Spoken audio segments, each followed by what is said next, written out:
Hi అండి. ఇంట్లోనే chicken pizza చాలా హెల్తీగా అండ్ టేస్టీగా అలా ప్రిపేర్ చేసుకోవాలో నేనైతే చూపిస్తున్నాను.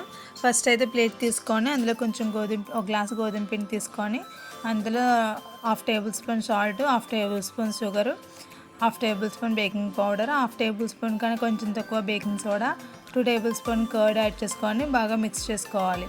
ఇలా మిక్స్ చేసుకొని చపాతీ ముద్ద రెడీ చేసుకొని అందులో కొంచెం బటర్ యాడ్ చేసుకొని ఇంకొంచెం సాఫ్ట్గా అయ్యే వరకు బాగా కలుపుకోవాలి. ఇలా విధంగా కలిపిన తర్వాత ఒక 10 మినిట్స్ పక్కన పెట్టాలి. తర్వాత చికెన్ మ్యారినేట్ చేసుకోవడానికి చికెన్ అందులో కొంచెం కారం, సాల్ట్, చికెన్ మసాలా, గరం మసాలా, పెరుగు, పసుపు, కొంచెం ఆయిల్ యాడ్ చేసుకొని చికెన్కి స్పైసెస్ అనేవి బాగా యాడ్ అయ్యేలాగా మ్యారినేట్ చేసుకోవాలి. ఇలా చేసిన తర్వాత ఒక 20 మినిట్స్ పక్కన పెట్టాలి. తర్వాత ప్యాన్ హీట్ చేసుకొని అందులో ఆయిల్ యాడ్ చేసుకొని చికెన్ వేసుకొని ఆయిల్లోనే చికెన్ అనేది బాగా ఫ్రై చేసుకోవాలి. ఎలాంటి వాటర్ యాడ్ చేయకూడదు, జస్ట్ ఆయిల్లోనే సాఫ్ట్గా ఫ్రై అయ్యే వరకు ఫ్రై చేసుకోవాలి. ఇలా ఈ విధంగా ఫ్రై అయిన తర్వాత చికెన్ తీసుకొని పక్కన పెట్టుకోవాలి. తర్వాత ఒక ప్లేట్లో పెద్ద ఆనియన్ కట్ చేసుకొని అందులో కొంచెం సాల్ట్, కొంచెం కారం యాడ్ చేసుకొని కలుపుకొని పక్కన పెట్టుకోవాలి. మనం పిజ్జా ఏ ప్లేట్లో అయితే చేయాలనుకున్నామో ఆ ప్లేట్కి బటర్ అనేది బాగా అప్లై చేసుకోవాలి. ఇలా ప్లేట్ బాగా బటర్ అప్లై చేసిన తర్వాత మనం చపాతీ ముద్ద తీసుకున్నాం కదా, అది ప్లేట్లో వేసుకొని రౌండ్గా వచ్చేలాగా స్ప్రెడ్ చేసుకోవాలి.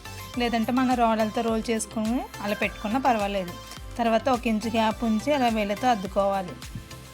ఇలా చేసిన తర్వాత ఫోర్క్ తీసుకొని ఫోర్క్తో ఘాట్లు అనేది పెట్టుకోవాలి. ఇలా చేయడం వల్ల పిజ్జా అనేది పొంగిపోకుండా చాలా సాఫ్ట్గా ఉంటుంది.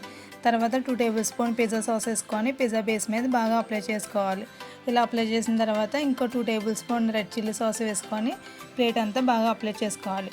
ఇలా అప్లై చేసిన తర్వాత గ్రేటర్ తీసుకొని మన చీజ్ అనేది గ్రేటర్తో గ్రేట్ చేసుకుంటూ ఆ పిజ్జా బేస్ మీద బాగా స్ప్రెడ్ అయ్యేలా చేసుకోవాలి.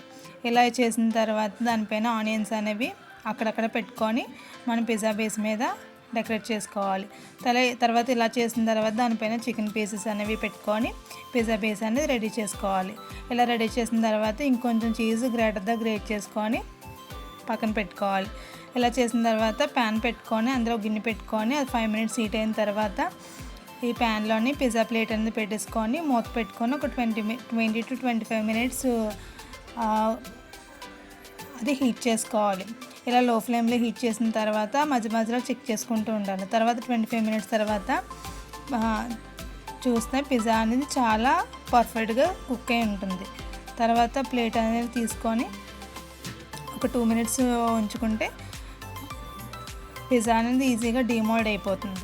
తర్వాత కట్టర్తో కానీ నైఫ్తో కానీ కట్ చేసుకొని సర్వ్ చేసుకుంటే చాలా టేస్టీగా ఉంటుంది. ఇది ఎవరైనా పిల్లలైనా సరే తినొచ్చు. చాలా హెల్తీ అండ్ ఈజీగా కూడా ఉంటుంది.